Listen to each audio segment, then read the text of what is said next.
a los grandes hospitales. Pero quería aprovechar algo que se quedó en el aire, Alfonso. Dejemos en el aire para que vayamos a una brevísima pausa y a tomar un poquito de agua del Yuna para combatir el calor. Vamos arriba, señor director, y retornamos enseguida aquí con Carlos y Gladys Pérez.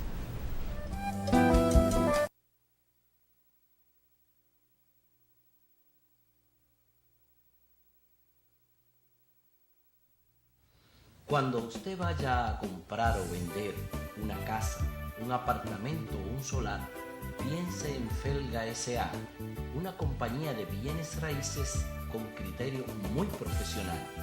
Pero igual, si su interés es alquilar un inmueble, piense en nosotros. Felga S.A. está ubicada en la calle Ramón Santana, esquina Máximo Gómez, en la zona universitaria, con los teléfonos 809-682-7202, 809-688-5593. Recuerde que para comprar o vender o alquilar su casa, piense en Felga S.A. ¿La inversión en educación para sus hijos ha valido la pena? El Centro de Formación Los Clavelines es una institución educativa orientada y auspiciada por la Fundación Los Clavelines Incorporados. Tenemos como lema: innovamos para la calidad educativa. Siendo una escuela asociada a la UNESCO, trabaja una buena planificación, logrando siempre sus objetivos de educar con calidad para la vida y para vivir. 29 años de experiencia nos caracterizan. Únete a la gran familia Clavelines.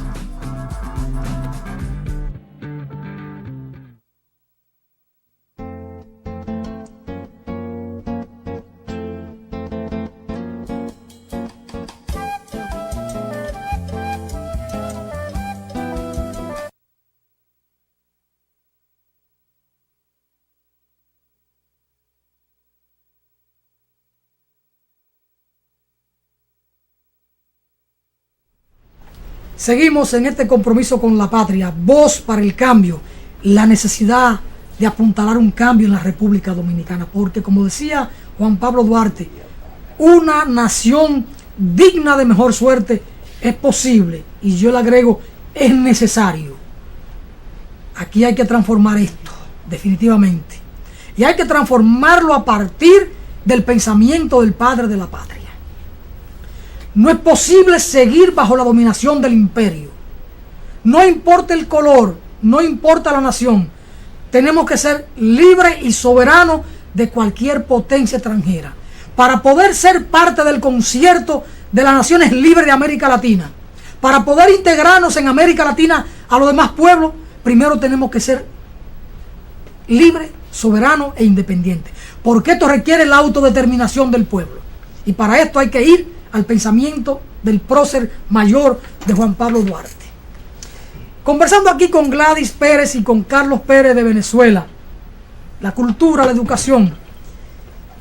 Gladys, Carlos, la integración de los intelectuales venezolanos al proceso de la revolución bolivariana. ¿Hasta dónde se integran? Porque aquí se ha dicho que Chávez lo que hizo fue utilizar los recursos de PDVSA para el populismo, un clientelismo político, la educación y esto, pero bueno, ¿hasta dónde los intelectuales se han incorporado en Venezuela a este proceso revolucionario? Bueno, fíjate lo siguiente. Si vas a nuestro país te vas a encontrar con lo siguiente. En el sector de lo que es la parte de la cultura hay grupos de camaradas, de compatriotas agremiados, ¿no? Si vas al sector de la música, te vas a encontrar con el mismo caso. Si vas al sector salud, igual en los colegios de contadores, colegios de médicos, en toda la vida diaria y pública del país, todos participan. De hecho, el presidente Nicolás Maduro firmó recientemente un aumento en materia salarial para la educación de profesores universitarios de un porcentaje del 130%. Y en materia de salud también se le restituyó un gran porcentaje, creo que está por el orden del 75% para el sector salud. No hay conflictos en Venezuela ¿verdad? Por una sola razón. La revolución le ha dado atención a todos los ámbitos de la vida nacional. El deporte, que Venezuela era una referencia, no de primer orden, hoy en día participa en Panamericanos, en Olimpiadas, creo que teníamos alrededor de 30, 40 años que no teníamos un campeón olímpico. Ya hoy en día la revolución hizo realidad eso, lo hace a través del deporte, lo hace a través de la cultura, de la música. Entonces hay una integración nacional de todos los sectores en función de la pregunta que tú me haces. Te vas a conseguir por esa realidad allá. Y fíjate que en materia de lo que es la literatura, periódicamente se están haciendo y se están efectuando allá la famosa feria del libro en cualquier parte. Y es impresionante la concurrencia y la participación del ciudadano común que antes no veía allá. Participan, leen, discuten. En los programas de opinión tú ves cómo se insertan en las redes, cómo llaman, ¿no?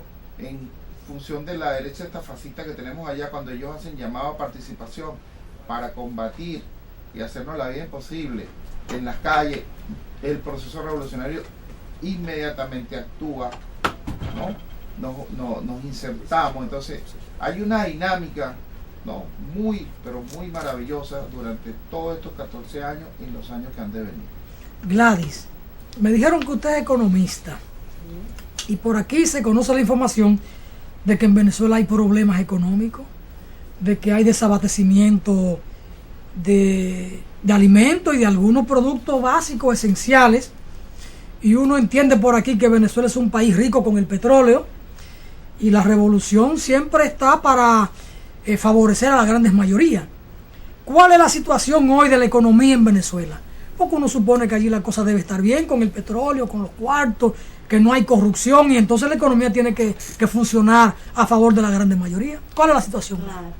Bueno, fíjate, ciertamente la economía está ahorita en un proceso de transformación y de progreso. Nosotros estamos cambiando de unas empresas privadas, monopólicas, a unas empresas que son públicas, cogestionarias, solidarias y muchísimas que son comunitarias. Ese proceso de transformación puede hacer que se genere un desbalance de desabastecimiento o un desbalance en cuanto a algunos productos. Pero también nosotros estamos dándole privilegio o preferencia a lo que es nuestros productos nacionales, a los importados. Entonces, ese proceso de cerrar la importación ha hecho que tú puedas ver que haya escasez en algunos productos. Fíjate, lo que yo te quiero decir no es que somos ricos porque tenemos petróleo, ¿no? Yo creo que la riqueza va en base a la población, a tu ciudadano, ¿no? A la gente. Nosotros tenemos que ir poco a poco generando nuestro propio proceso de transformación. Eso es muy difícil, eso es un proyecto de largo plazo, donde nosotros vamos a tener algunos aciertos, algunos desaciertos, donde hemos logrado impactar en el área de educación, en el área de salud, en el área de deporte, cultural, etcétera, desde el punto de vista legal, desde el punto de vista de nuestras raíces, y bueno, podemos tener algunos declives. La economía, nuestra economía tiene un control de cambio. Ese control de cambio, en el momento que se hizo, era necesario, generó una reafirmación de nuestros procesos, ha ido cambiando y en este momento el gobierno nacional está generando una nueva pauta de control de cambio que nos va a permitir ese intercambio internacional de manera más equitativa. Gladys, pero Venezuela es un país grande, de grandes recursos, de muchos recursos, con grandes extensiones de tierra de muy buena calidad, que explotada técnica y racionalmente puede producir alimentos no solo para el abastecimiento suficiente de la población venezolana, sino hasta para exportar. Claro. Se ha dicho, y hasta donde yo conozco, es que con los petrodólares, en los tiempos de COPEI, los socialcristianos, los ADECO y todo aquello, descuidaron el aparato productivo nacional y con los petrodólares como que importaban todo y abandonaron la agricultura. Pero sin embargo, hay 14 años de revolución bolivariana, y ¿qué ha pasado con la agricultura y con los recursos que tiene Venezuela, que no está produciendo en cantidad suficiente los alimentos que requiere la población? ¿Qué es lo que pasa? Bueno, esa es precisamente la tarea que estamos haciendo. Chávez habló de una reforma agraria, de distribuir cientos de miles de hectáreas, porque es un país grande. Sí, y lo estamos haciendo. Nosotros ya estamos trabajando con con todo. Estamos haciendo dos cosas en paralelo. Estamos importando para la medida inmediata, que es abastecer a la población, porque ciertamente hay una necesidad inmediata, y en paralelo estamos generando un proceso productivo comunitario. Es una tarea ardua, es precisamente lo que estamos trabajando. Bueno, Carlos, yo le preguntaba a usted fuera de cámara si Maduro está madurando. Porque Chávez fue un gran líder, no solo para Venezuela, para toda América Latina, e incluso un líder con alcance mundial, porque esas relaciones que estableció en el Medio Oriente y con Rusia, y esa independencia con que actuó siempre frente a Estados Unidos, daba un poco la idea de la dimensión del liderazgo grande de Hugo Chávez. Multipolar. Maduro, vemos que no va a la Asamblea de Naciones Unidas, dice que hay un plan para matarlo, dice que Uribe, este gran político conservador y capaz de cualquier cosa colombiano, un hombre con vínculo incluso con el narcotráfico colombiano, porque su padre lo tuvo. Maduro dice que Uribe tiene un plan para matarlo y que mandó un par de sicarios a Venezuela y que lo atraparon y ese tipo de cosas. ¿Hasta dónde Maduro va madurando políticamente como jefe de Estado para mantener la nave política que es Venezuela con una presión imperial ahí que no es nada fácil, porque parece que el imperio lo que le interesa es el petróleo de Venezuela? Maduro. Claro, mira, fíjate lo siguiente, Alfonso. El presidente Maduro llegó maduro. De hecho, durante la campaña, el vicepresidente de la Asamblea nuestra hacía el anuncio, llegó Maduro, cuando íbamos a hacer la presentación. Pero no se te olvide lo siguiente, el comandante supremo nos dio unas instrucciones a nosotros, los revolucionarios, los leales, de decirnos, ante cualquier eventualidad, ustedes tienen que votar por Nicolás Maduro. Y cumplimos la obligación y el deber de hacerlo. Y no solamente eso, sino que el presidente inmediatamente que ganó las elecciones se incorporó a trabajar. Y hoy en día en Venezuela tenemos lo que se llama el gobierno de calle. Siguen las misiones vivienda, siguen las misiones, todas las misiones en marcha. Ante la eventualidad de la necesidad de la escasez de la comida, ya hay un plan. Y se acaban de firmar unos convenios con China sectorizados, ¿verdad? No es como antiguamente que se firmaban convenios y la plata no se tomaba para realizar las obras, y no solamente que no se realizaban las obras, sino que tampoco pagaban. Ya nosotros con anterioridad teníamos un convenio con China, hemos pagado el 50% y ahora lo retomamos, ¿no? Pero ¿qué te quiero decir? Él tuvo muchos años al lado del presidente Chávez. En cuanto a lo que me planteaba de por qué no ir a Naciones Unidas, quizás esta es una noticia, no sé si la conoces acá, al menos estamos en la obligación de transmitírtelo. Nosotros tenemos un avión presidencial que fue construido en Francia, un Airbus, y de un esquema de mantenimiento que normalmente eran 2 meses, ¿verdad? Le pidieron al presidente de la República que ahora el mantenimiento, el último mantenimiento que había que hacerle era de 5 meses, y el avión permaneció 5 meses en Francia. Una vez que recibimos, hicieron el mantenimiento, por orden presidencial se le hizo una evaluación profunda y resulta que arrojó una falla terrible, un alerón, que hoy en día él lo hizo público en una cadena, ¿verdad?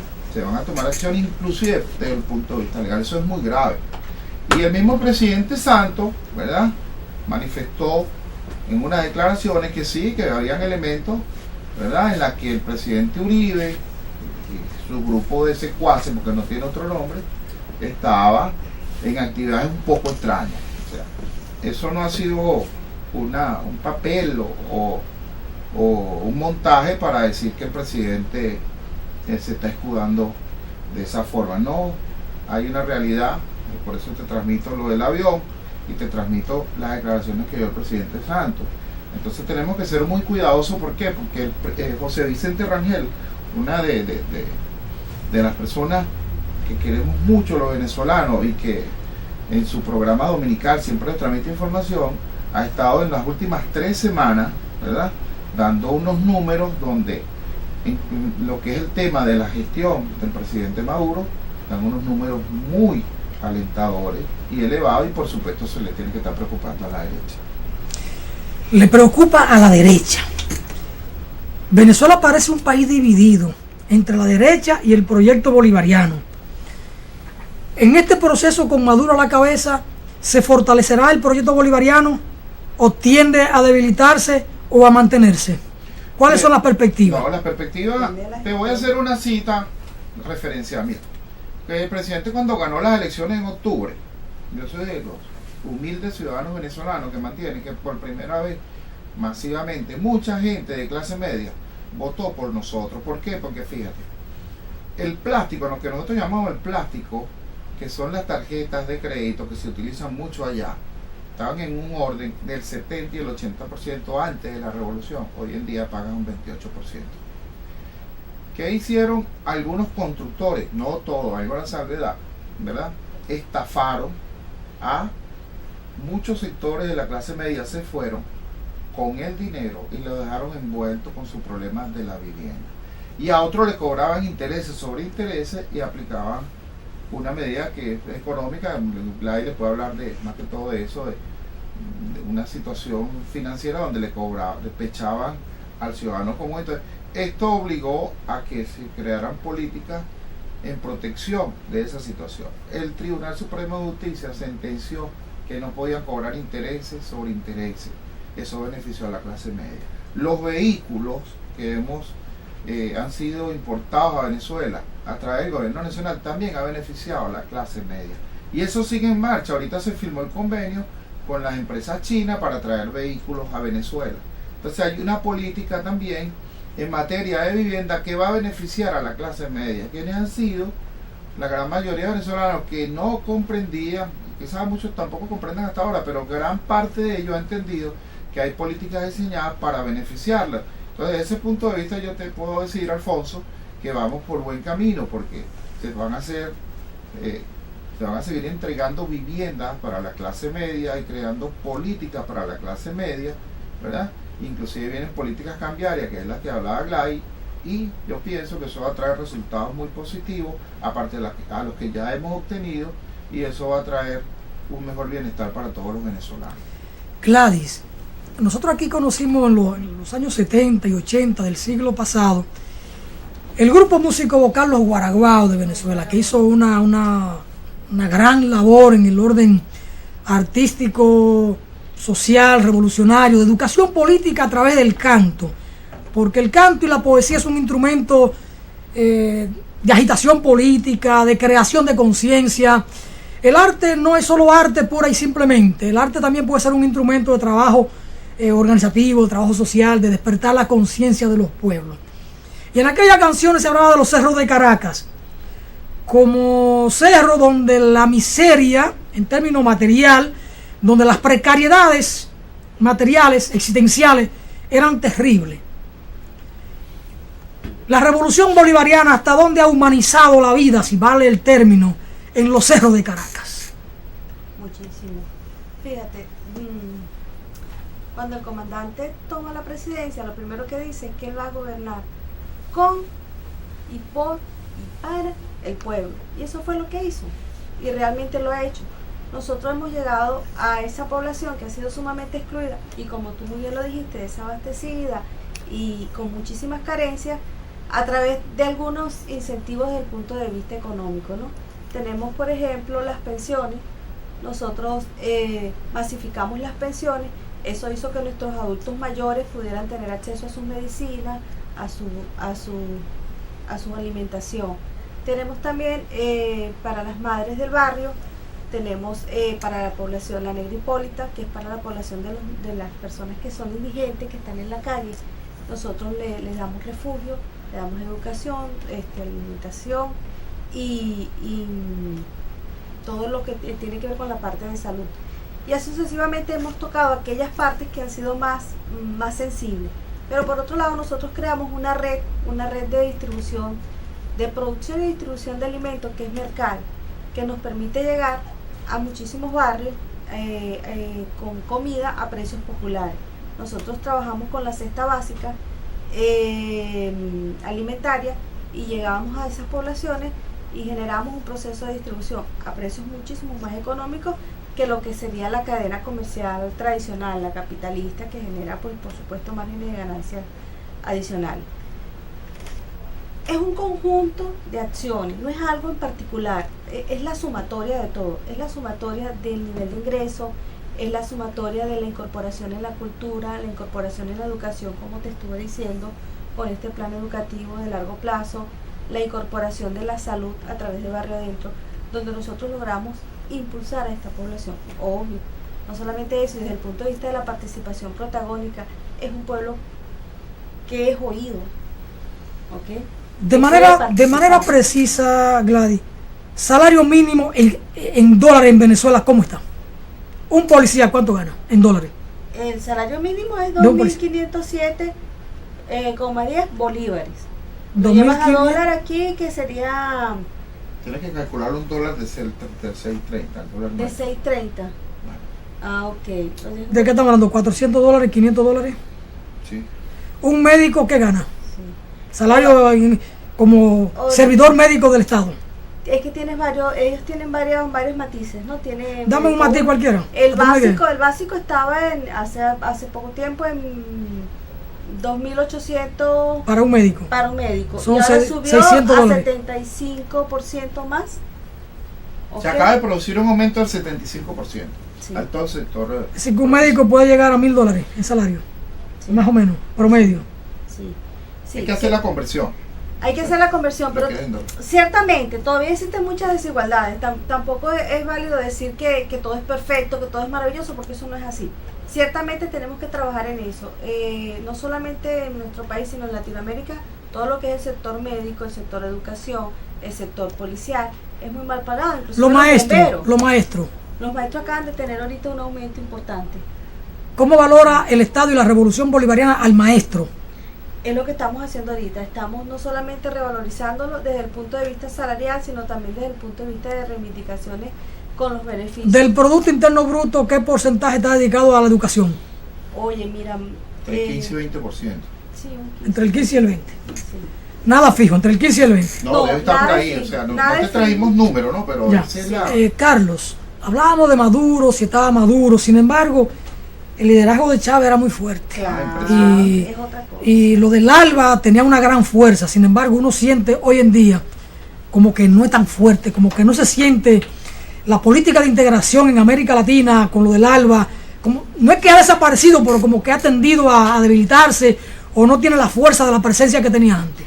Bueno, fíjate, yo no diría que. Y en esto Venezuela era un poco el centro del ALBA, Ok, pero o sigue fíjate, siendo. No es que se ha debilitado, porque. Es la de percepción hecho, mía desde aquí. ok, fíjate, ahí hay normas, o sea, se concretaron convenios y los convenios están y se han ido concretando otros convenios.